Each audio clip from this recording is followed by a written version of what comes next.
Hi ಪ್ರೀತಿಯ ವೀಕ್ಷಕರೇ ನಮಸ್ಕಾರ. ಆದಿಪುರುಷ ಸ್ಟುಡಿಯೋಗೆ ಸ್ವಾಗತ. ನಾನಿವತ್ತು ಒಬ್ಬ ವ್ಯಕ್ತಿನ ಮೀಟ್ ಮಾಡಿ ಜೊತೆಗೆ ಜರ್ನಿ ಮಾಡ್ತಾ ಇದ್ದೀವಿ. ಅದ್ರ ಜೊತೆಗೆ ನಮ್ಮ ಸಿನಿಮಾದ ಜರ್ನಿ ಸಹ ನಿಮ್ಮ ಜೊತೆ ಹಂಚ್ಕೋಬೇಕು ಅಂತ ನಾವೊಂದು ವಿಡಿಯೋ ಮಾಡ್ತಾ ಇದ್ವಿ.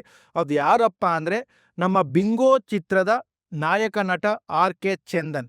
ಆರ್ ಕೆ ಚಂದನ್ ಅವ್ರ ಜೊತೆ ನಮ್ಮ ಸಿನಿಮಾದ ಜರ್ನಿ ಮತ್ತು ನಮ್ಮ ಸಿನಿಮಾಗೆ ಪಟ್ಟಂಥ ಕಷ್ಟಗಳಾಗ್ಬೋದು, ನಮ್ಮ ಸಿನಿಮಾದಲ್ಲಂಥ ಪ್ರತಿಯೊಂದು ವಿಷಯಗಳನ್ನು ನಾವು ನಿಮ್ಮ ಹತ್ರ ಹಂಚ್ಕೋಬೇಕು.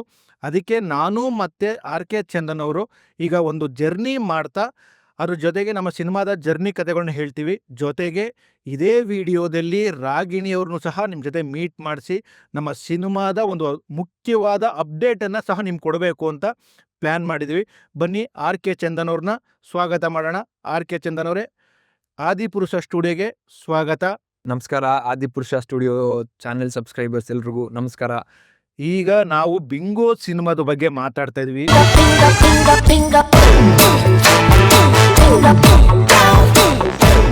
ಎಷ್ಟೋ ಜನ ಕೇಳ್ತಾ ಇದ್ರು ಬಿಂಗೋ ಸಿನಿಮಾ ಯಾವಾಗ ರಿಲೀಸು, ಸಾಂಗ್ ತುಂಬ ಚೆನ್ನಾಗಿ ಮಾಡಿದ್ದೀರಿ, ಸಿನಿಮಾಗೆ ನಾವು ವೆಯ್ಟ್ ಮಾಡ್ತಾ ಇದ್ದೀವಿ ಹೇಳಿ ಅಂತ. ಅದ್ರ ಜೊತೆಗೆ ನೀವು ಸಹ ಬಿಂಗೋ ಆದಮೇಲೆ 3-4 ಸಿನಿಮಾದಲ್ಲಿ ಹೀರೋಗಳಾಗಿ ನಟಿಸ್ತಾ ಇದ್ರಿ, ಬ್ಯುಸಿ ಇದ್ರಿ. ಜೊತೆಗೆ ಈಗ ಫ್ರೀ ಸಿಕ್ಕಿ ಅದ್ರ ಜೊತೆಗೆ ನಮ್ಮ ಸಿನಿಮಾನೂ ಸಹ ರಿಲೀಸ್ ಮಾಡ್ತಾ ಇದ್ದೀವಿ. ಅದ್ರ ಬಗ್ಗೆ ಮಾತಾಡ್ತಾ ಹೋಗೋಣ. ನಮ್ಮ ಸಿನಿಮಾ ಬಗ್ಗೆ ಬಿಗಿನಿಂಗ್ ಯಾವ ಥರ ಸ್ಟಾರ್ಟ್ ಮಾಡಿದ್ವಿ ಅಂತ ನಾನು ಹೇಳೋದಕ್ಕಿಂತ ನೀವು ಹೇಳಬೇಕು, ಆದ್ರೆ ಹೇಳ್ದಾಗ ಹೋಗಿ ಸರ್. ಅಂದ್ರೆ ಮೊದ್ಲಿಂದಾನು ನಾನು ಮತ್ತೆ ಶಂಕರ್ ಸರ್ ಸೀರಿಯಲ್ ಡೇಸ್ ನಾನು ಪರಿಚಯ. ನಾನು ಸೀರಿಯಲ್ ಅಲ್ಲಿ ಆಕ್ಟ್ ಮಾಡುವಾಗ ಶಂಕರ್ ಸರ್ ಕೂಡ ಬಂದಿದ್ರು.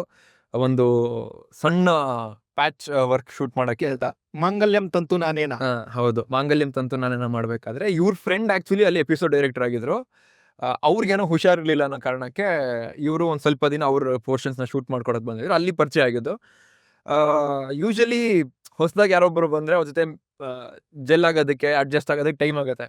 ಬಟ್ ಶಂಕರ್ ಸರ್ ಜೊತೆ ನನಗೆ ಅದು ಯಾವುದೂ ಅನ್ನಿಸ್ಲಿಲ್ಲ.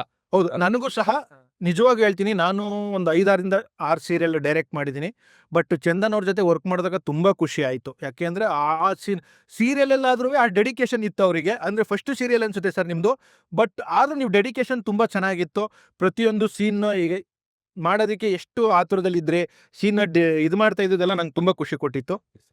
ಸೊ ಅಲ್ಲಿ ಮಾತಾಡ್ತಾ ಇರಬೇಕಾದ್ರೆ ಲಂಚ್ ಬ್ರೇಕಲ್ಲಿ ನಾನು ಮತ್ತು ಇನ್ನೊಂದಿಬ್ರು 3 ಜನ ಹುಡುಗರೆಲ್ಲ ಆ ಕಡೆ ನಮ್ಮ ಪಾಡ ನಾವು ಕೂತ್ಕೊಂಡು ಮಾತಾಡ್ತಾ ಇದ್ವಿ. ಶಂಕರ್ ಸರ್ ಹಂಗೆ ಬಂದ್ರು. ಔಟ್ಡೋರ್ ಶೂಟ್ ಮಾಡ್ತಾ ಇದ್ವಿ, ಅದು ಬಂಡೆಗಳ ಹತ್ರ. ಅದು ಗುಡಿ ಬಂಡೆಯಲ್ಲಿ ರಾಮಾಚಾರ್ಯ ಎಪಿಸೋಡ್, ಅಂದ್ರೆ ರಾಮಾಚಾರ್ಯನ ಕ್ರಿಯೇಷನ್ ಮಾಡ್ತಾ ಇದ್ವಿ. ಅಲ್ಲಿ ಶಂಕರ್ ಸರ್ ಬಂದು, ನಾವೆಲ್ಲ ಹುಡುಗರು ಕೂತ್ಕೊಂಡು ಟೈಮ್ ಪಾಸ್ ಮಾಡ್ತಾ ಇದ್ವಿ. ಬಂದ್ರು ಶಂಕರ್ ಸರ್. ಬಂದ್ಬಿಟ್ಟು ನೆಕ್ಸ್ಟ್ ಏನ್ ಮಾಡ್ಬೇಕು ಅನ್ಕೊಂಡಿದ್ದೀರಾ ಅಂತ ಅಂದ್ರು. ನಾನು ಸರ್ ಸಿನಿಮಾ ಮಾಡ್ಬೇಕು ಅನ್ಕೊಂಡೆ. ವೆರಿ ಗುಡ್, ಅದೇ ಮಾಡಿ, ಸೀರಿಯಲ್ ಸಾಕು ಅಂತ ಹೇಳಿ ನಾನು ಸಿನಿಮಾ ಮಾಡ್ತಿದ್ದೀನಿ ಅಂದ್ಬಿಟ್ಟು ಒಂದು ಲೈನ್ಗಳೇ ಒಂದಷ್ಟು ಹೇಳಿದ್ರು ಅವರು. ಅದ್ಯಾವ್ದಂದ್ರೆ ಇವ್ರದ್ದು previous cinema Shambho Shiva line ಹೇಳ್ತಾ ಇದ್ರು. ಆಮೇಲೆ ಇದು ಮಾಡ್ತಿದ್ದೀನಿ, ನೋಡೋಣ, ಪ್ರೊಡ್ಯೂಸರ್ ಎಲ್ಲ ಸಿಕ್ಕಿದ್ರೆ ಒಟ್ಟಿಗೆ ಮಾಡೋಣ ಅನ್ನೋ ಥರ ಅಲ್ಲಿ ಒಂದು ಸಣ್ಣ ಡಿಸ್ಕಷನ್ ಆಗಿತ್ತು ಇಬ್ರದ್ದು. ಬಟ್ ಅದಾದ್ಮೇಲೆ ಬೇರೆ ಬೇರೆ ರೀಸನ್ಸ್ ಇಂದ ಆ ಸಿನಿಮಾ ಅವರು ಟೇಕ್ ಆಫ್ ಆಯಿತು, ಅದೆಲ್ಲ ಆಯಿತು. ಅದಾದ್ಮೇಲೆ ನಂದು ಕೋವಿಡ್, ನಿಮ್ದು ಮುಹೂರ್ತ ಟೈಮಲ್ಲಿ ಕೋವಿಡ್ ಅಲ್ಲ ಸರ್? ಎಸ್ ಕೋವಿಡ್ ಟೈಮಲ್ಲಿ ಮುಹೂರ್ತ, ಅಂದ್ರೆ ಕೋವಿಡ್ ಮುಗ್ದಿ ಆದ್ಮೇಲೆ ಮುಹೂರ್ತ. ಲಾಕ್ಡೌನ್ ಫಸ್ಟ್ ಓಪನ್ ಆದ್ಮೇಲೆ ಮುಹೂರ್ತ ಸೆಕೆಂಡ್ ಲಾಕ್ಡೌನ್ಗೆ. ಅದಾದ್ಮೇಲೆ ನಾನು ಆ ಟೈಮಲ್ಲಿ ಸಿನಿಮಾ ಮಾಡ್ಬೇಕಂತ ಓಡಾಡ್ತಿದ್ದೆ. ಅಂಡ್ ಖೇವಾಸ್ ಅಂತ ಒಂದು ಸಿನಿಮಾದಲ್ಲಿ ನೆಗೆಟಿವ್ ಕ್ಯಾರೆಕ್ಟರ್ ಕೂಡ ಮಾಡ್ತಾ ಇದ್ದೆ ನಾನು. ಅದಾದ್ಮೇಲೆ ಹೀರೋವಾಗಿ ಲಾಂಚ್ ಆಗಬೇಕು ಅಂತ ಇರಬೇಕಾದ್ರೆ ಒಬ್ರು ಡೈರೆಕ್ಟ್ರು ಕತೆ ಹೇಳಿ ಒಂದು ಫೋಟೋ ಶೂಟ್ ಎಲ್ಲ ಮಾಡಿ ಇವ್ ಹೇಳ್ತಾ ಇದೆ, ಅಪ್ಡೇಟ್ ಮಾಡ್ತಿದ್ದೆ ಶಂಕರ್ ಸರ್ಗೆ. ಯಾಕಂದ್ರೆ ಇವರು ಸೀರಿಯಲ್ ಮಾಡಬೇಕಾದ್ರೂ ನಾನು ಮಾಡಿದ್ದು ಕೇವಲ ಒಂದು 15 ದಿನ ಅನ್ಸುತ್ತೆ ಆ ಸೀರಿಯಲ್ ವರ್ಕ್ ಮಾಡಿದ್ದು. ಬಟ್ ನಮ್ದು ಇವ್ರದ್ದು ಬಾಂಡಿಂಗ್ ಹೆಂಗಾಗಿತ್ತು ಅಂದ್ರೆ ತುಂಬಾ ಎಷ್ಟೋ ವರ್ಷಗಳ ಬಾಂಡಿಂಗ್ ಅನ್ನೋ ತರ ಆಗೋಗಿತ್ತು. ಅದಾದ್ಮೇಲೆ ಅವರು ಪ್ರತಿ ಯಾವ ಸಿನಿಮಾಗೆ ಹೋದ್ರು, ಎಲ್ಲ ಆಡಿಷನ್ಗೆ ಹೋದ್ರು ಒಂದು ಅಪ್ಡೇಟ್ ಮಾಡ್ತಾ ಇದ್ರು. ಈ ತರ ಸಿನಿಮಾ ಬಗ್ಗೆನೇ ನಾವು ಯಾವಾಗೂ ಸಿಕ್ಕಿದಾಗೂ ಸಿನಿಮಾ ಬಗ್ಗೆನೇ ಮಾತಾಡ್ತಾ ಇದೀವಿ. ಅದಾದ್ಮೇಲೆ ಒಂದು ಸಿನಿಮಾದ ಫೋಟೋಶೂಟ್ ಆಯಿತು. ಫೋಟೋಶೂಟ್ ಆದಮೇಲೆ ಅವರು ಹೇಳಿದ್ರು, ಈ ಥರ ಒಂದು ಸಿನಿಮಾದ ಫೋಟೋಶೂಟ್ ಆಗಿದೆ ಸರ್, ಅಪ್ಡೇಟ್ ಮಾಡ್ತೀನಿ ಸರ್ ಅಂತ ಹೇಳಿದ್ರು. ಬಟ್ ಅದು ಏನೋ ಒಂದಷ್ಟು ಅನ್ಪ್ರೊಫೆಷನಲ್ ರೀಸನ್ಸ್ ಇಂದ ಸಿನಿಮಾ ಟೇಕ್ ಆಫ್ ಆಗಲಿಲ್ಲ ಆ ಟೈಮಲ್ಲಿ. ಆವಾಗ ನಾನು ಯೋಚನೆ ಮಾಡ್ತಾ ಇದ್ದೆ ಹಿಂಗೆ ಆದರೆ ಟೈಮ್ ವೇಸ್ಟ್ ಆಗುತ್ತೆ. ಆ್ಯಂಡ್ ನಾನು ಡಿಸೈಡ್ ಮಾಡಿಬಿಡಿದೆ, ಟಿ ವಿ ಸಾಕು ಸದ್ಯಕ್ಕೆ, ಸಿನಿಮಾ ಮೇಲೆ ಫೋಕಸ್ ಮಾಡೋಣ ಅಂತ. ಸೊ ಅವಾಗ ಪ್ರೊಡಕ್ಷನ್ ನಾವೇ ಮಾಡೋಣ ಅಂತೆಲ್ಲ ಹೇಳಿ ಹಿಂಗೆ ಹೇಳಿದೆ, ಸರ್ ಈ ಥರ ಒಂದು ಐಡಿಯಾ ಇದೆ, ಮಾಡ್ಬೇಕು ಅಂದ್ಕೊಂಡಿದ್ದೀನಿ ಅಂತ. ಒಳ್ಳೇದು ಸರ್, ಮಾಡಿ ಅಂದರು. ಅದಾದ್ಮೇಲೆ ಇವ್ರದ್ದು ಇನ್ನೊಂದು ಯಾವುದೋ ಸಿನಿಮಾ ಸ್ಕ್ರಿಪ್ಟ್ ವರ್ಕ್ ನಡೀತಿತ್ತು. ಇನ್ನೊಂದು ಸಬ್ಜೆಕ್ಟ್ ಸಿನಿಮಾ ವರ್ಕ್ ನಡೀತಾ ಇತ್ತು, ಅಂದ್ರೆ Sindhuri. Sindhuri cinema subject work ನಡೀತಾ ಇತ್ತು. ನಡೀತಾ ಇತ್ತು. ಅಲ್ಲಿ ಹೋಗಿದ್ದೆ ಮೀಟ್ ಮಾಡಕ್ಕೆ ಅಂತ. ಅಲ್ಲಿ ಮಾತಾಡ್ತಾ ಬಿಂಗೋದು ಒಂದು ಸುಮ್ನೆ ಮೇಲ್ಮೇಲೆ ಲೈನ್ ತರ ಹೇಳ್ಕೊಂಡು ಹೋಗಿದ್ದು. ಆದ್ರೆ ಬಿಂಗೋ ಕತೆ ಇವ್ರದೇ. ಯಾಕೆಂದ್ರೆ ಇವರು ಒಂದು ವೆಬ್ ಸೀರೀಸ್ ನ ಮಾಡಬೇಕು ಅಂತ ಹೇಳಿ ಒಂದು ಕತೆ ಮಾಡಿ ಇಟ್ಕೊಂಡಿದ್ರು. ಬಟ್ ಅವ್ರ ಕತೆ ಹೇಳಿದಾಗ ನಾನು ಹೇಳಿದೆ, ಸರ್ ಇದು ವೆಬ್ ಸೀರೀಸ್ ಬೇಡ, ಸಿನಿಮಾನೇ ಮಾಡಿದ್ರೆ ತುಂಬಾ ಚೆನ್ನಾಗಿರುತ್ತೆ, ಸಿನಿಮಾ ಮಾಡೋಣ ಸರ್ ಅಂತೇಳಿ ಪ್ಲಾನ್ ಮಾಡಿದ್ವಿ ನಾವು. ಅಂದ್ರೆ ಒಂದು ಸಣ್ಣ ಬಜೆಟ್ ಅಲ್ಲಿ ಒಂದು ಸಿನಿಮಾನ ಮಾಡೋಣ ಅಂತ ಪ್ಲಾನ್ ಮಾಡಿದ್ವಿ. ಆ ಸಿನಿಮಾ ಕತೆ ಆಗಿ ಅದಾದ್ಮೇಲೆ ಕತೆನ ಅವ್ರ ಮನೆಯವರು ಅಂದ್ರೆ ಇವ್ರ ಅಣ್ಣ ಇವ್ರ ಭಾವ ಅವ್ರ ಕತೆ ಕೇಳಿದ್ಮೇಲೆ ಅದು ದೊಡ್ಡ ಬಜೆಟ್ ಸಿನಿಮಾನೇ ಆಗೋಯ್ತು. ಸೊ ನಾವು ಇನಿಷಿಯಲಿ ಸ್ಟಾರ್ಟ್ ಮಾಡಿದ್ದು ತುಂಬಾ ಏನಂತಾರೆ ಒಂದು FX3 ಕ್ಯಾಮ್ರಾ ಇಟ್ಕೊಂಡು ಅಂದ್ರೆ ಒಂದೇನೋ ಸಿನಿಮಾ ಮಾಡ್ಬೇಕು, ಸಿಂಪಲ್ ಬಡ್ಜೆಟ್ ಒಂದು ಶಾರ್ಟ್ ಫಿಲಮ್ ಸೆಟಪ್ ಅಲ್ಲಿ ಸಿನಿಮಾ ಮಾಡೋಣ ಅನ್ನೋ ತರಾನೇ ಹೋಗಿದ್ದು. ಬಟ್ ನಮ್ಮ ಅಣ್ಣ ಭಾವ ಎಲ್ಲ ಕತೆ ಕೇಳಿದ್ಮೇಲೆ ಅವರು ನಮ್ಗೆ ಏನೋ ಒಂದು ಫುಲ್ ಫ್ಲೆಜ್ಡ್ ಸಿನಿಮಾ. ಸರ್ ಮಧ್ಯದಲ್ಲಿ ಈ ತರ ಡಿಸ್ಟರ್ಬ್ ಮಾಡ್ತೀನಿ ಎಲ್ಲ ನೀವು ಮಾತಾಡ್ಕೊಂಡು ನೀವೆಲ್ಲೋ ಮಲ್ಲೇಶ್ವರಂ ಹೋಗ್ತಾ ಇದೀರಾ. ನಾವು ಹೋಗ್ಬೇಕಾಗಿರೋದು ಸದ್ಯ ರಾಗಿಣಿ ಮೇಡಮ್ ಮನೆಗೆ. ಈಗ ನೋಡ್ರಿ ಮಲ್ಲೇಶ್ವರಂ ಕಡೆ ಹೋಗ್ತಾ ಇದೀರಾ. ಇಲ್ಲ ಸರ್, ಇಲ್ಲಿಂದ ಸ್ಟ್ರೈಟ್ ಹೋಗಿ ಸಾಂಕಿ ಟ್ಯಾಂಕ್ ಕಡೆಯಿಂದ ಕನೆಕ್ಟ್ ಆಗೋಣ ಅಂತ. ಓಕೆ, ಕಂಟಿನ್ಯೂ ಮಾಡೋಣ ಈಗ. ಸೊ ನಮ್ಮ ಅಣ್ಣ ಭಾವಂಗೆಲ್ಲ ಕತೆ ಹೇಳಿದ್ಮೇಲೆ ಅವ್ರು ಹೇಳಿದ್ರು, ಓಕೆ ಮಾಡೋದೇ ಮಾಡ್ತಾ ಇದೆಯಾ, ಇಷ್ಟೇ ರಿಸ್ಕ್ ತಗೋತಿದೀವಿ ಅಂದಾಗ ಇನ್ನೊಂದು ಸ್ವಲ್ಪ ಎಕ್ಸ್ಟ್ರಾ ದುಡ್ಡು ಹಾಕಿ ಫುಲ್ ಸಿನಿಮಾ ಸೆಟಪ್ ಅಲ್ಲೇ ಕರೆಕ್ಟಾಗಿ ಮಾಡೋಟ ಹೇಳಿ. ಸೊ ನಾವ್ ಅನ್ಕೊಂಡಿದ್ದು ಸರ್ ನಾವು ನಮ್ಮ ಮನೆಗಳಲ್ಲೇ ಶೂಟ್ ಮಾಡ್ಬಿಡೋಣ ಒಂದು. ಆಮೇಲೆ ಯಾರೋ ಒಂದು ಸಣ್ಣ ಅಂದ್ರೆ ನಮ್ಗೆ ತಕ್ಕಾಗೆ ನಮ್ಮ ಬಜೆಟಿಗೆ ತಕ್ಕಾಗೆ ಅಂತ ಬರುವಂತ ಆರ್ಟಿಸ್ಟ್ ಹಾಕೊಂಡು ಮಾಡೋದಕ್ಕೆ ಅಂತಿದ್ವಿ.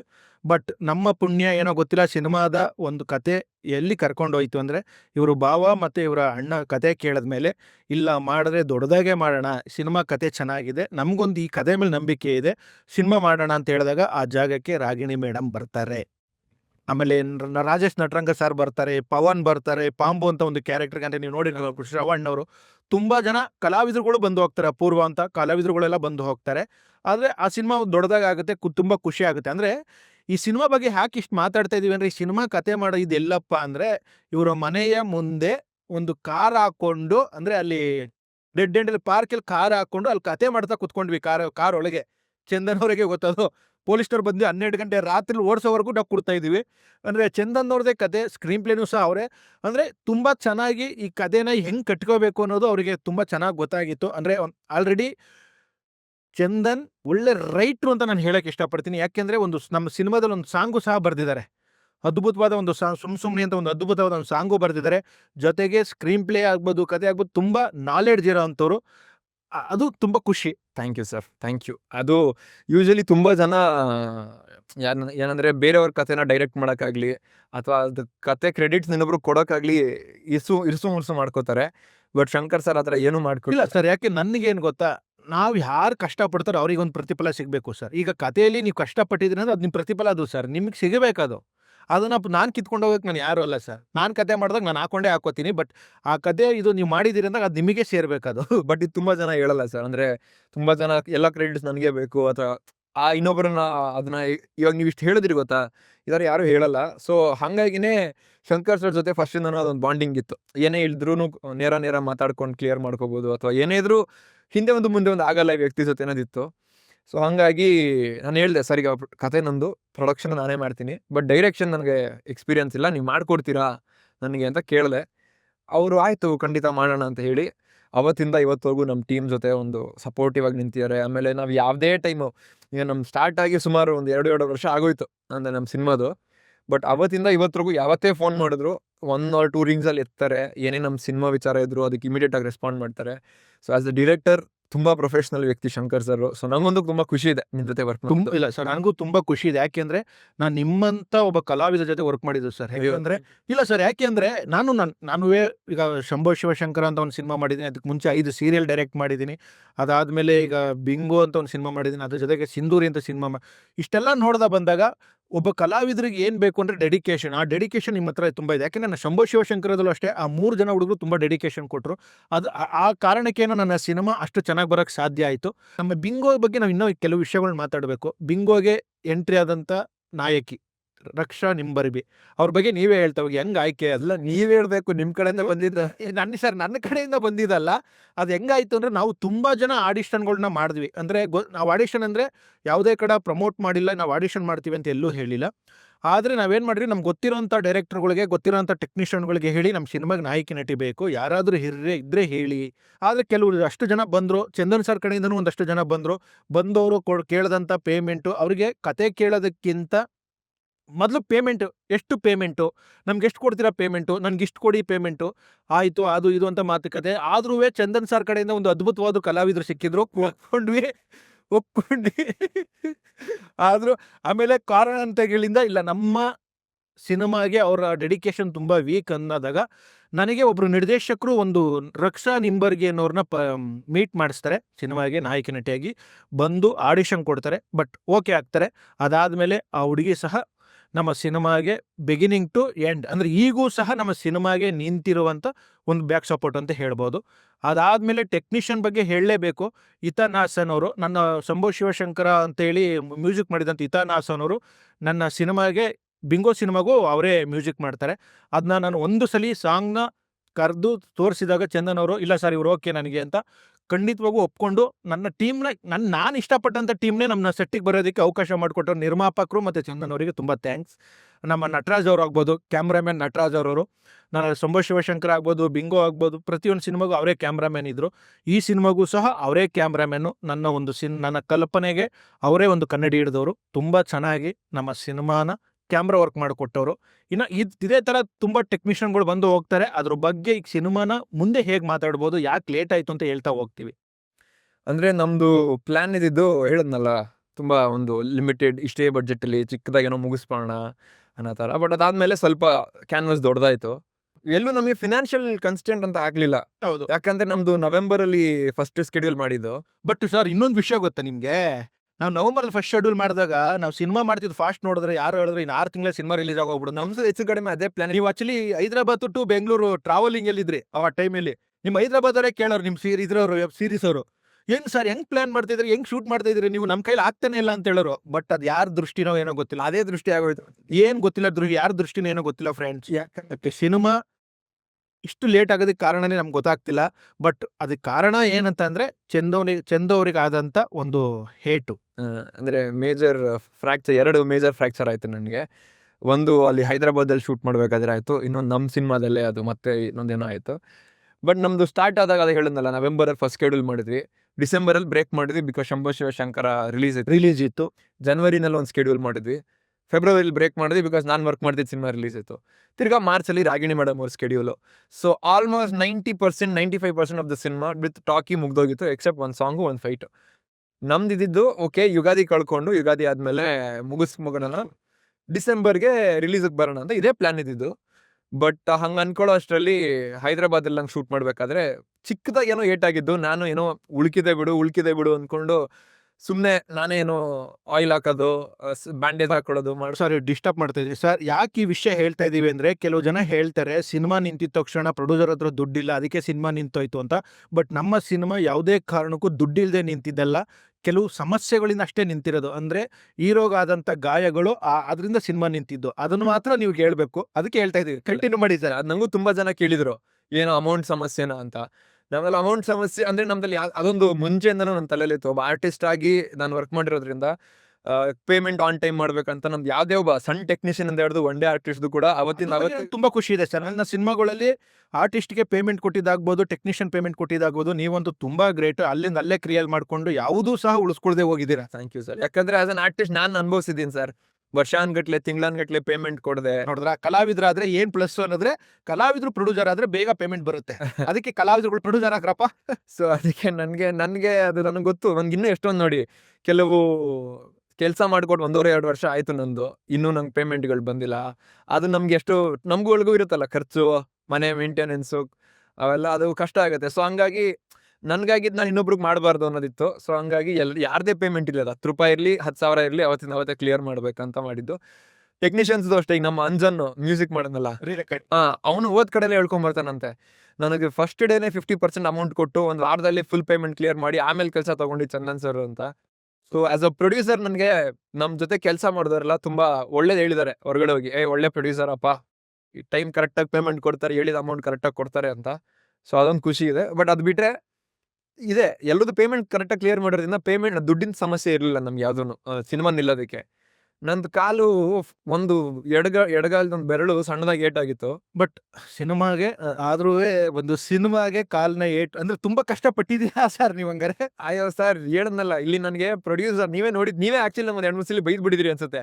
ಸರ್ ನೀವು ಹೋಗಿ ಒಂದು ಕ್ಯಾರವನ್ ಅಲ್ಲಿ ಕೂತ್ಕೊಳ್ಳಿ ಸರ್ ನನ್ನ ಅಂದ್ರೆ ಹೆಂಗಿತ್ತು ಅಂದ್ರೆ ಈ ಕಡೆ ಶೂಟ್ ನಡೀತಾ ಇದೆ, ಈ ಕಡೆ ಇವ್ರು ಆಕ್ಟ್ ಮಾಡ್ತಾ ಇದಾರೆ, ಈ ಕಡೆ ಪ್ರೊಡಕ್ಷನ್ ನೋಡ್ಕೋತಿದ್ದಾರೆ, ಎಲ್ಲ ನೋಡ್ಕೊಂಡು ರೆಸ್ಟ್ ಮಾಡ್ಕೋತಾ ಇದಾರೆ. ನಾನು ಹೇಳ್ತಾ ಇದ್ದೀನಿ, ನಾನು ಹೆಂಗೋ ಮ್ಯಾನೇಜ್ ಮಾಡ್ತಾ ಇದ್ದೀನಿ, ನೀವು ಹೋಗಿ ರೆಸ್ಟ್ ಮಾಡಿ, ಬರೀ ನೀವು ಇಲ್ಲಿದ್ರೆ ಆಗಲ್ಲ, ರೆಸ್ಟ್ ಮಾಡಿ ಅಂತ ನಾನೇ ಹೇಳ್ತಾ ಇದ್ದೀನಿ ಇವರಿಗೆ.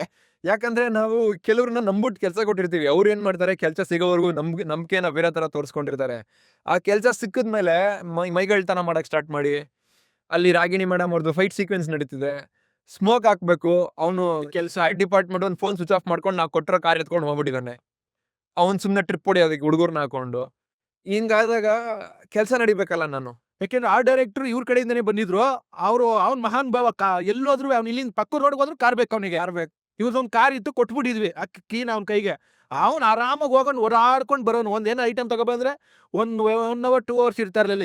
ನಾವೇ ಸಟ್ಟೆಲ್ ನಾವೇ ಹೊಗೆ ಹಾಕೋಬೇಕಾಗಿತ್ತು. ನಂಗೆ ನಗು ಬರೋದು ಏನಂದ್ರೆ ಸರ್, ಅವನು ಸ್ಯಾಟಿನ್ ಬಟ್ಟೆ ತರ ರಾಮನಗರಕ್ಕೆ ಹೋಗಿ ಬಂದೆ ಅಂತ ಹೇಳ್ದ. ಅದು ಬೇಜಾರಾಗಿತ್ತು ನಮಗೆ. ಒಂದು ಬಟ್ಟೆ ತರೋದಕ್ಕೆ HMT ಲೇಔಟ್ ಅಂದ್ರೆ HMT ಫ್ಯಾಕ್ಟ್ರಿ ಹತ್ರ ನಾವು ಮಾಡ್ತಿರೋ ಒಂದು ಫೈಟಿಗೆ ರಾಮನಗರಕ್ಕೆ ಹೋಗಿ ತಂದಿದಂತವನು ನಮ್ಮ ಆ ಡೈರೆಕ್ಟ್ರು. ಡಿಪಾರ್ಟ್ಮೆಂಟ್ ಹುಡುಗ ಗ್ರೇಟ್. ಬಟ್ ಅವ್ನು ನೋಡಿ, ಜನವರಿ ಮಾಡಿದ ಸ್ಕೆಡ್ಯೂಲ್ ಅಲ್ಲಿ ಅವನು ಒಬ್ಬ ಮತ್ತೆ ಮ್ಯಾಕ್ಸಿಮಮ್ ಇನ್ನೊಬ್ಬ ಹುಡುಗನ ಇಟ್ಕೊಂಡು ಇಡೀ ಸ್ಕೆಡ್ಯೂಲ್ ಚೆನ್ನಾಗಿ ಗುಡುಕ್ಸ್ಬಿಟ್ಟ. ಹೌದು, ನಾವ್ ಅದನ್ನ ನೋಡಿ ಪರವಾಗಿಲ್ಲಪ್ಪ, ಹುಡುಗ ಚೆನ್ನಾಗ್ ಮಾಡ್ತಾನೆ, ಕಂಟಿನ್ಯೂ ಮಾಡ ಅಂತ ಕೊಟ್ಟಿದ್ದು. ಬಟ್ ನೀವು ಕೊಟ್ಟಂತ ಪ್ರೀತಿ ಸರ್ ಅವ್ರಿಗೆ ಅದೇ ಪ್ರಾಬ್ಲಮ್ ಆಗಿದ್ದಲ್ಲಿ. ಅದೇ ನಾವ್ ಎಲ್ಲರೂ ಮರ್ಯಾದೆಯಿಂದ ಟ್ರೀಟ್ ಮಾಡ್ತೀವಲ್ಲ, ಅದು ಅವನಿಗೆ ಬಿಡು ನಾವ್ ಏನ್ ಮಾಡ್ರು ನಡೆಯುತ್ತೆ ಅನ್ನೋ ತರ ಪ್ರಾಬ್ಲಮ್ ಆಯ್ತು. ನಾವು ಬೇರೆಯವ್ರ ತರ ಅಮ್ಮ ಅಕ್ಕ ಅಂತೆಲ್ಲ ಬೈದ್ ಮಾತಾಡಿದ್ರೆ ಮೋಸ್ಟ್ಲಿ ಹಂಗಿರೋನು. ನಮ್ಗೆ ಅದೆಲ್ಲ ಬೇಡ ಅಂತ ನಾವು ಮರ್ಯಾದೆ ಅವನು ಅದನ್ನ ಬೇರೆ ತರ ಹೆಂಕ್ಯಾಚ್ ಬೇರೆ ಮಾಡಿರತ್ತ. ತರ ಇದ್ ಮಾಡು. ಪಾಪ ಇರ್ಲಿ, ಅವನು ಬೇರೆ ಕಡೆ ಕೆಲಸ ಮಾಡ್ಲಿ, ಅವನಿಗೂ ಒಳ್ಳೇದಾಗ್ಲಿ.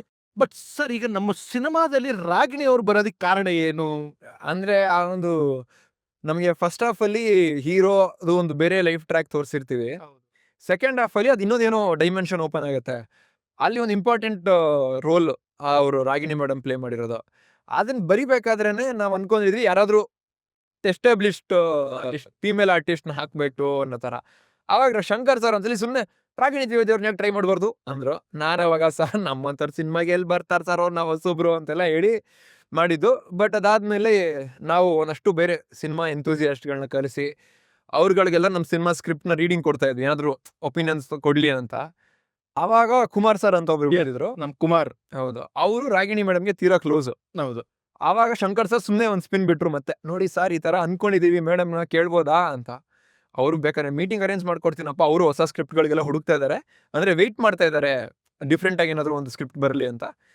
ಮೀಟಿಂಗ್ ಹಾಕೊಡ್ತೀನಿ, ಕನ್ವಿನ್ಸ್ ಮಾಡಿ ಒಪ್ಪಿಸ್ಕೊಳ್ಳೋದು ನಿಮ್ ಜವಾಬ್ದಾರಿ ಅಂತ ಹೇಳ್ಬಿಟ್ಟು ಕರ್ಕೊಂಡು ಹೋದ್ರು.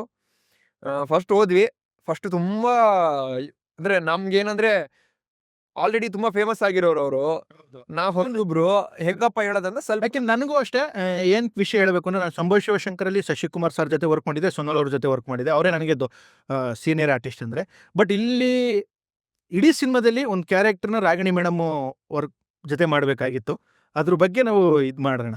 ಸೊ ಅಲ್ಲಿ ಫಸ್ಟ್ ನಾವು ಸ್ವಲ್ಪ ಹೇಳಕ್ ಹೋದಾಗ ತಬ್ಬಿಬ್ಬಾಗ್ಬಿಟ್ವಿ ಕತೆ ಹೇಳ್ಬೇಕಾದ್ರೆ. ಅಂದ್ರೆ ಒಂಥರ ಟೆನ್ಷನ್, ಎಕ್ಸೈಟ್ಮೆಂಟು, ಭಯ, ಅವ್ರು ಹೆಂಗ್ ಒಪ್ಕೋತಾರೋ ಒಪ್ಕೊಳ್ಳೋದು ಅದೆಲ್ಲ ಮಿಕ್ಸ್ ಆಗಿ ಒಂಥರ ಅಷ್ಟು ಕನ್ವಿನ್ಸಿಂಗ್ ಆಗಿ ಹೇಳಲಿಲ್ಲ ನಾವು ಕತೆ. ಅವ್ರು ಓಕೆ ನೋಡ್ತೀನಿ ಹೇಳ್ತೀನಿ ಅಂದ್ರೆ ಬೇಡ ಅನ್ನೋ ಥರನೇ ಹೇಳ್ತೀನಿ ಅಂದ್ಬಿಟ್ಟು ಕಳ್ಸಿದ್ರು. ಆಮೇಲೆ ಕೆಳಗಡೆ ಬಂದು ನಾವು ಡೈರೆಕ್ಟ್ರು, ಸರ್ ಮತ್ತೆ ಇವ್ರು ಮೀಟಿಂಗ್ ಕೊಡೋ ಡೌಟ್ ಅನ್ಸುತ್ತೆ, ಆದ್ರೆ ಇವತ್ತೇ ಇನ್ನೊಂದು ರೌಂಡ್ ಮೀಟಿಂಗ್ ಹಾಕೋಬೇಕಂತ ಹೇಳಿ ಫೋನ್ ಮಾಡಿ, ಇಲ್ಲ ನಾವು ಎಡವಟ್ ಮಾಡ್ಕೊಂಡ್ವಿ, ಇನ್ನು 1 hour ಟೈಮ್ ಕೊಡಿ, ಮತ್ತೆ ಫಸ್ಟಿಂದ ಕರೆಕ್ಟಾಗಿ ಕತೆ ಹೇಳ್ತೀವಿ ಅಂತ ಹೇಳಿ. ಅವರು ಒಂದು 30 ಸೆಕೆಂಡ್ ಮಾತೇ ಆಡಲಿಲ್ಲ. ಸರಿ ಆಯ್ತು ಬನ್ನಿ ಮೇಲೆ ಅಂದ್ರು. ಹೋಗಿ ಒಂದ್ ಲೋಟ ನೀರು ಕುಡ್ದು ಶಿಸ್ತಾಗಿ ಡಿಸೆಂಟಾಗಿ ಕತೆ ಹೇಳಿದ್ವಿ. ಆಮೇಲೆ ಅವ್ರು ಮತ್ತೆ ಇದನ್ನ ಯಾಕೆ ಅವಾಗ್ಲೇ ಹಂಗೆ ಹೇಳಿದ್ರಿ, ಕರೆಕ್ಟ್ ಚೆನ್ನಾಗಿದೆಯಲ್ಲ ಕತೆ ಅಂತ ಹೇಳಿ ಅವರು ಒಪ್ಕೊಂಡ್ರು ಕತೆನ. ಹೌದು, ನಮ್ಗೆ ಅವರು ಒಪ್ಕೊಂಡಿದ ತಕ್ಷಣ ಸಿನಿಮಾನೇ ಗೆದ್ದಷ್ಟು ಖುಷಿ ಆಗೋಯ್ತು. ಯಾಕೆಂದ್ರೆ ನಮ್ಮ 2ನೇ ಸಿನಿಮಾಗೆ ಒಂದು ದೊಡ್ಡ ಸ್ಟಾರ್ನ ಹಾಕೊಂಡು ಸಿನಿಮಾ ಮಾಡುವಂತ ಯೋಗ ಅಂದ್ರೆ ಒಂದು ಸಣ್ಣದಾಗಿ ಏನೋ ಗೊತ್ತಿರೋರ್ನ ಹಾಕೊಂಡು ಸಿನಿಮಾ ಮಾಡೋಣ ಅಂತ ಹೊರಟಿದ್ದು ಸಿನಿಮಾ ಕತೆ ಈ ದೊಡ್ಡ ಸ್ಕೇಲಲ್ಲಿ ಆಗ್ತಿದೆ ಅಂದ್ರೆ ಒಬ್ಬ ನಿರ್ದೇಶಕರಾಗ್ಬೋದು, ಒಬ್ಬ ನಾಯಕ ನಟನಾಗ್ಬೋದು, ಒಂದು ಹೆಂಗಿರುತ್ತೆ ಅಂತ ನೀವು ಯೋಚನೆ ಮಾಡಿ. ಆಮೇಲೆ ನನಗೆ ನನ್ನ ಫ್ರೆಂಡ್ಸ್ ಎಲ್ಲ ಕೇಳೋರು ಸರ್, ಯಾಕಂದ್ರೆ ನನ್ನ ಫ್ರೆಂಡ್ಸ್ಗೆಲ್ಲ ಹೇಳ್ತಾ ಇದ್ನಲ್ಲ, ಹಿಂಗ್ ಪ್ರೊಡಕ್ಷನ್ ಮಾಡ್ತಾ ಇದೀನಿ, ನಂದೇ ಕತೆ ಅದು ಇದು ಅಂತೆಲ್ಲ ಹೇಳ್ಬೇಕಾದ್ರೆ ಅವ್ರಿಗೆಲ್ಲ ಹೇಳಿದ್ದೆ, ಇಲ್ಲ ಮಗ ಒಂದು FX3 ನಲ್ಲಿ ಮಾಡ್ತೀನಿ, ಹೌದು, ನಾವು FX3 ಮಾಡ್ತೀವಿ ಅಂತ ಹೊರಟಿದ್ದು. FX3 ನಲ್ಲಿ ಮಾಡ್ತೀನಿ, ಎಲ್ಲ ನಮ್ಮ ಮನೆಯಲ್ಲಿ ಅಲ್ಲಿ ಇಲ್ಲಿ ಲೊಕೇಶನ್ ಇಟ್ಕೊಂಡು ಏನೋ ಒಂದು ನಮ್ಗೆ ಯಾರು ಅವೈಲೇಬಲ್ ಸಿಗ್ತಾರೆ ಆರ್ಟಿಸ್ಟ್ಗಳು ಅವ್ರನ್ನ ಇಟ್ಕೊಂಡು ಏನೋ ಮಾಡ್ತೀನಿ ಅಂತ ಆ ಥರನೇ ಹೇಳಿದ್ದು. ಬಟ್ ಅವ್ರು ಮುಹೂರ್ತಕ್ಕೆ ಬಂದು ರಾಗಿಣಿ ಮೇಡಮ್ನೆಲ್ಲ ನೋಡಿದಾಗ ಅವರು ಇದೇನೋ ಯಾರ್ಯಾರನೋ ಅವ್ರ ಜೊತೆ ಮಾಡ್ತೀನಿ ಇವ್ರ ಜೊತೆ ಮಾಡ್ತೀನಿ ಅಂದ್ಬಿಟ್ಟು ರಾಗಿಣಿ ಮೇಡಮ್ ಹಾಕೊಂಡ್ಬಿಟ್ಟಿದ್ಯಾ, ರಾಜೇಶ್ ಸರ್ ಬಂದಿದ್ದಾರೆ, ರಾಜೇಶ್ ನಟರಂಗ್ ಅವರಿದ್ದಾರೆ, ಪವನ್ ಅವರಿದ್ದಾರೆ, ಅಪೂರ್ವ ಅವರಿದ್ದಾರೆ. ಅಂದ್ರೆ ನಾವು ಹೊಸಬ್ರು ಅಂತ ಅನ್ಕೊಂಡವರೆಲ್ಲ ಸ್ಟಾರ್ ಕ್ಯಾಸ್ಟ್ ತರಾನೇ ಆಗೋದು ನಮಗೆ. ಅದೊಂದಿತ್ತು. ಆಮೇಲೆ ಶೂಟಿಂಗ್ ಸ್ಪಾಟ್ಗೂ ಬರೋರು ಒಂದ್ 2-3 ಜನ ನನ್ನ ಫ್ರೆಂಡ್ಸ್ ಅವಾಗ. ಅದು ಏನಾಗೋಯ್ತು ಅಂದ್ರೆ, ಏನೋ ನೀನೇನೋ ಚಿಕ್ಕದಾಗಿ ಮಾಡ್ತೀನಿ ಅಂತ ಹೋಗ್ಬಿಟ್ಟು ದಿನ ಕ್ಯಾರವ್ಯಾನು, ದಿನ ಒಳ್ಳೆ ಫುಲ್ ದೊಡ್ಡ ಸಿನಿಮಾ ತರನೇ ಅಷ್ಟು ಪ್ರೊಡಕ್ಷನ್, ಅಷ್ಟು ಜನ ಹುಡುಗರು ಇರ್ತಾರೆ ಸೆಟ್ಟಲ್ಲಿ. ಸೊ ಚೆನ್ನಾಗಿ ಮಾಡ್ತಾ ಇದೆಯಾ ಮಗ, ಚೆನ್ನಾಗಾಗ್ಲಿ ಅಂತ ಹೋದ್ರು. ಸೊ ಅದೇ ಕೆಲವು ಸಲ ನಾವೇನೋ ಚಿಕ್ಕದಾಗಿ ಮಾಡ್ಬೇಕು ಅಂತ ಹೋಗಿ ಆನೆಸ್ಟ್ ಆಗಿ ಕೆಲಸ ಮಾಡಿದಾಗ ಅದಾಗದೇ ದೇವರು ಆಪರ್ಚುನಿಟಿ ದೊಡ್ಡದಾಗಿ ಮಾಡ್ಕೊಡ್ತಾನೆ ಅನ್ನೋದಕ್ಕೆ ಇಷ್ಟೇ. ಹಂಗಾಗಿ ರಾಗಿಣಿ ಮೇಡಮ್ ನಮ್ಮ ಸಿನಿಮಾಗೆ ಎಂಟ್ರಿ ಆದ್ರು. ಮುಂದೆ ರಾಗಿಣಿ ಮೇಡಮ್ ಕ್ಯಾರೆಕ್ಟರ್ ಏನು ಅನ್ನೋದನ್ನೆಲ್ಲ ನಾವು ಮುಂದಿನ ಇದ್ರಲ್ಲಿ ಹೇಳ್ತಾ ಹೋಗ್ತೀವಿ ಸರ್. ಅದಾದ್ಮೇಲೆ ಸಿನಿಮಾ ಮುಗೀತು. ಸಿನಿಮಾ ಹಂಗೋ ಹಿಂಗೋ ಮಾಡಿ ನಿಮ್ಮ ಕಾಲು ವಾಸೆ ಮಾಡಿಕೊಂಡು ಪ್ರಯತ್ನ ಪಟ್ಟು ಸಿನಿಮಾ ಮುಗಿಸಿದ್ವಿ. ಅದಾದ್ಮೇಲೆ 1 ವರ್ಷ ಲೇಟ್ ಆಯ್ತಲ್ಲ ಸರ್, ಯಾಕೆ? 2 ವರ್ಷ ಲೇಟ್ ಆಯ್ತು ಅನ್ಸುತ್ತೆ. ಯಾಕೆ ಸರ್?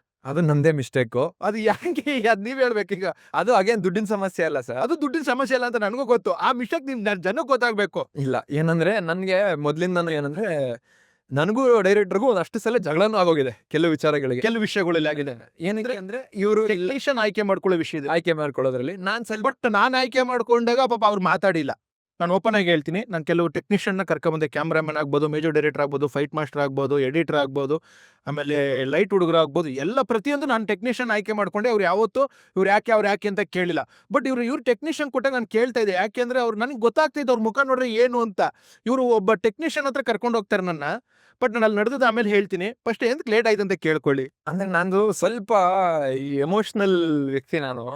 ಯಾರಾದ್ರೂ ಬಂದು ಸಿಂಪತಿ ತರ ಕತೆ ಹೇಳ್ಬಿಟ್ರೆ, ಅಯ್ಯೋ ನಾವು ಹಿಂಗೆ ಕಷ್ಟಪಟ್ಟಿದೀವಲ್ವಾ, ನಮ್ಗೆ ಯಾರೋ ಕಳ್ಳಿ ಬಿದ್ರಿ, ನಮ್ಗೆ ಯಾರು ಅವಕಾಶ ಕೊಡ್ಲಿಲ್ಲ, ಇವಾಗ ನಮ್ಗೇನೋ ಒಂದು ದೇವ್ರ ಶಕ್ತಿ ಕೊಟ್ಟಾಗ ನಮ್ ಕೈಲಿ ಏನ್ ಮಾಡ್ಬೋದು ಅದನ್ನ ಮಾಡ್ಬೋದಲ್ವಾ ಅಂತ ನಾನ್ ಸ್ವಲ್ಪ ಹಂಗೆ ಎಮೋಷನಲಿ ಬಕ್ರ ಆಗೋದ್ ಜಾಸ್ತಿ. ಸೊ ಆ ತರ ನನ್ಗೆ ಸಿಕ್ಕಿದ್ 2 ಟೆಕ್ನಿಷಿಯನ್ಸ್. ಒಬ್ರು ಅಂಜನ್ ಸರ್, ಅವ್ನು ಸಗದಾಗಿ ಕೆಲಸ. ಅಲ್ಲ, ನಾನು ಅಂಜನ್ ಬಗ್ಗೆ ಮಾತಾಡಿಲ್ಲ. ಅಂಜನು ಅವ್ನು ಓಕೆ, 1-2 ಸಲ ಇದು ಮಾಡಿದಾಗ 3ನೇ ಸಲ ನಾವು ತಿದ್ದಿಯಾ ಇಲ್ಲ ಹಿಂಗ್ ಮಾಡು ಅಂದಾಗ ಅವ್ನು ನಾವೇನ್ ಕರೆಕ್ಷನ್ ಹೇಳಿದ್ರು ಆ ಕ್ಷಣಕ್ಕೆ ಮಾಡ್ಕೊಟ್ಟಂತ ವ್ಯಕ್ತಿ ಅಂದ್ರೆ ಅಂಜನ್. ಯಾಕೆಂದ್ರೆ ಅಂಜನ್ ರೀ ರೆಕಾರ್ಡಿಂಗ್ ಒಂದು ಚಿಕ್ಕ ಹುಡುಗ ಸರ್. ಇವ್ರು ಕರ್ಕ ಬಂದಾಗ ನಾನು ಹೇಳಿದ್ದೆ, ಸರ್ ಈ ಚಿಕ್ಕ ಹುಡುಗ ಏನ್ ಮಾಡ್ತಾನೆ ಸರ್ ನಮ್ಮ ಕತೆಗೆ ಅಂತ. ಸರ್ ನೋಡಿ ಸರ್, ಟ್ರೈ ಮಾಡಿ ಸರ್ ಅಂತ ಹೇಳಿದ್ರು. ನಾನು ಒಪ್ಕೊಂಡು ಅವ್ನು 1 ಸತಿನ 2 ಸಲ ರೀ ರೆಕಾರ್ಡಿಂಗ್ ಮಾಡಿದಾಗ ನಾವು ಕರೆಕ್ಷನ್ ಹೇಳಿದೆ. ಒಂದು 6-7 ಸತಿ ಹೇಳಿದೆ. ಆ ಪಾಪ ಹುಡುಗ ಬೇಜಾರು ಮಾಡ್ಕೊಂಡಿಲ್ಲ, ಏನ್ ಬೇಕು ಹೇಳಿ ಸರ್ ಅಂತ ಮಾಡಿ ಕೊಟ್ಟಂತ ವ್ಯಕ್ತಿ ಅಂಜನ್. ಆದರೆ ನಾವು ಇವ್ರು ಇನ್ನೊಬ್ಬ ವ್ಯಕ್ತಿನ ಕರ್ಕೊ ಬಂದ್ರು. ಆ ವ್ಯಕ್ತಿ ಹೆಸರು ಹೇಳೋದು ಪಾಪ ಬೇಡ. ಆ ವ್ಯಕ್ತಿಯಿಂದ ಎಂತ ಲಾಸ್ ಅಂದ್ರೆ ಒಂದು ಪ್ರೊಡಕ್ಷನ್ಗೆ ಆಗ್ಬೋದು, ಒಂದು ಸಿನಿಮಾಗೆ ಅಂದ್ರು, ಇಡೀ ಸಿನಿಮಾನ ಒಂದು ಕಡೆ ಕಟ್ಟಾಕ್ಬಿಡ್ತಾನೆ ಅವನು. ಅಂದ್ರೆ ನಾವು ಬೇರೆ ಕಡೆ ಎಲ್ಲೂ ಕೆಲಸ ಮಾಡ್ಸೋಕ್ಕಾಗದೆ, ಏನೂ ಮಾಡೋಕ್ಕಾಗದೆ, ಮಾಡ್ತೀನಿ ಅಂತ ಸತತವಾಗಿ 1.5 ವರ್ಷ ಆ ಸಿನಿಮಾನ ಮಾಡಿಕೊಡ್ತಾನೆ. ಬಟ್ ಅದರಲ್ಲೂ ಡಬ್ಬಾ ಥರ ಮಾಡ್ತಾನೆ.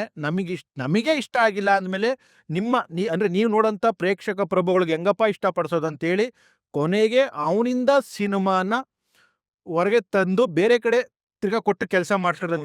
2-3 ಸ್ಟುಡಿಯೋಗಳಿಗೆ ಡಿವೈಡ್ ಮಾಡಿ ಸಿನಿಮಾ ಮಾಡಿಸಿದಾಗತ್ತೆ. ಅಂದರೆ ಒಬ್ಬ ವ್ಯಕ್ತಿನ ನಂಬಿದ್ರೆ ಏನಾಗುತ್ತೆ ಅಂತ ಇದು ಉದಾಹರಣೆ. ನಾನು ಅವ್ರಿಗೆ ಹೇಳಿದ್ದೆ, ಫಸ್ಟ್ ಟೈಮೇ ಹೇಳಿದ್ದೆ ಅವ್ರು ಮೀಟ್ ಮಾಡಿದಾಗ, ಸರ್ ಈ ವ್ಯಕ್ತಿಗಳು ಮಾತಾಡೋ ರೀತಿ ನೋಡಿದ್ರೆ ಖಂಡಿತವಾಗೂ ಕೆಲಸ ಮಾಡಲ್ಲ ಅಂತ. ಆದರೆ ಇವರು ಇಲ್ಲ ಸರ್, ನನಗೇನೋ ಒಂದು ಕಾನ್ಫಿಡೆನ್ಸ್ ಇದೆ, ಇವರು ಭಾರಿ ಚೆನ್ನಾಗಿ ಕೆಲಸ ಮಾಡಿಕೊಡ್ತಾರೆ, ಧೈರ್ಯವಾಗಿ ನೀವು ಇರಿ ಕುಡಿ ಸರ್ ಅಂದರು. ನಾನು ಪಾಪ ಪ್ರೊಡ್ಯೂಸರೇ ಹೇಳ್ತಾ ಇದ್ದಾರೆ, ಹೀರೋನೇ ಹೇಳ್ತಾ ಇದ್ದಾರೆ ಅಂತ ನಾವು ಒಪ್ಕೊಂಡ್ವಿ. ಅದಾದ್ಮೇಲೆ ಪಾಪ ಅವರೇ ಬಂದು ಹೇಳಿದ್ರು, ನಾವು ನಿಮ್ಮ ಮಾತು ಕೇಳಿದ್ರೆ ಕರೆಕ್ಟ್ ಆಗ್ತಿತ್ತು, ತಪ್ಪು ಮಾಡ್ಬಿಟ್ವಿ ಸರ್. ಏನಿಲ್ಲ, ಫಸ್ಟ್ ಟೈಮ್ ಅಲ್ವಾ ಇದೆಲ್ಲ, ನಂದು ಒಂದು ಎಕ್ಸ್ಪೀರಿಯನ್ಸ್. ಅಂದ್ರೆ ಇವಾಗ ನಾನು ಸ್ವಲ್ಪ ಕಲ್ತಿದ್ದೀನಿ. ಓಕೆ, ತೀರಾ ಎಮೋಷನಲ್ ಆಗಿ ಪ್ರೊಫೆಷನಲ್ ಡಿಸಿಷನ್ಸ್ನ ತಗೊಬಾರ್ದು. ಪ್ರೊಫೆಷನಲ್ ಅಂತ ಬಂದಾಗ ತುಂಬ ಕಟ್ ಥ್ರೋಟ್ ಆಗಿ ಕೆಲಸ ನೋಡಿ ಟೈಮ್ ಎಫಿಷಿಯನ್ಸಿ ಹೆಂಗೆ ಮೇಂಟೈನ್ ಮಾಡ್ತೀನಿ ಅನ್ನೋದು ನೋಡೇ ಕೊಡಬೇಕು. ತೀರಾ ಎಮೋಷ್ನಲ್ ಆಗಿ ಓಕೆ ಎಲ್ಲರೂ ಅದೇ ತಕ್ಕಡಿಲಿ ತೂಗಬಾರ್ದು ಅನ್ನೋದು ಕಲಿತೆ. ಬಟ್ ಹಾಗೆ ಅಲ್ಲಿ ಏನಾಗೋಯ್ತು ಅಂದರೆ ಅವ್ರು ನಮಗೆ ಪ್ರಾಮಿಸ್ ಮಾಡಿದ್ದು ದ ಎಂಟೈರ್ ಏನೇನು ಕೆಲಸದ ಎಲ್ಲ ಒಂದೇ ಕಡೆ ಆಗುತ್ತೆ, ಒಂದೇ ರೂಫಲ್ಲಿ ಆಗುತ್ತೆ ಅಂತ. ಸೊ ನಾವು ಮತ್ತೆ 2-3 ಕಡೆ ಓಡಾಡೋ ಕೆಲಸ ಇರಲ್ವಲ್ಲ, ಕೊಟ್ಬಿಡೋಣ ಅಂತ ಮಾಡಿದ್ದು. ಬಟ್ ಅದು ಸತತವಾಗಿ 1-1.5 ವರ್ಷ ಒಂದೇ ಕಡೆ ಲಾಕ್ ಆಯಿತು. ಆ ಲಾಕ್ ಆದಮೇಲೆ ಅವ್ರ ಕಡೆಯಿಂದನೇ ಇಲ್ಲ ನಮ್ಮ ಕೈಲಿ ಇದೆಲ್ಲ ಮಾಡೋಕ್ಕಾಗಲ್ಲ ಅಂತ ಬಂತು. ಆವಾಗ ನಾವು ಸರಿ ಅಂತ ಹೇಳಿ ಬೇರೆ ಕಡೆ ಕೊಟ್ಟು ಬೇರೆ ಸ್ಟುಡಿಯೋಗಳಿಗೆ ಒಂದೇ ಕಡೆ ಎಲ್ಲ ಕೊಡೋದು ಬೇಡ ಅಂತ ಹೇಳಿ ಬೇರೆ ಬೇರೆ ಕಡೆ ಕೊಟ್ಟು ಮತ್ತೆ ಒಂದೊಂದು ವರ್ಕ್ನು ಒಂದೊಂದ್ ಕಡೆ ಡಿವೈಡ್ ಮಾಡಿ ಚೆನ್ನಾಗಿ ಅದೆಲ್ಲಾನು ತಂದು ಮತ್ತೆ ಇನ್ನೊಂದು ಸ್ಟುಡಿಯೋದಲ್ಲಿ ಎಲ್ಲಾನು ಜಾಯಿನ್ ಮಾಡಿ ಈಗ ಒಂದು ಖುಷಿಯಾಗಿ ನೋಡ್ತಾ ಇದೀವಿ. ತಗೊಂಡ್ಬಂದಿದ್ದೀವಿ. ಇದ್ರ ಬಗ್ಗೆ ಇನ್ನು ಮುಂದೆ ಮಾತಾಡ್ತೀವಿ.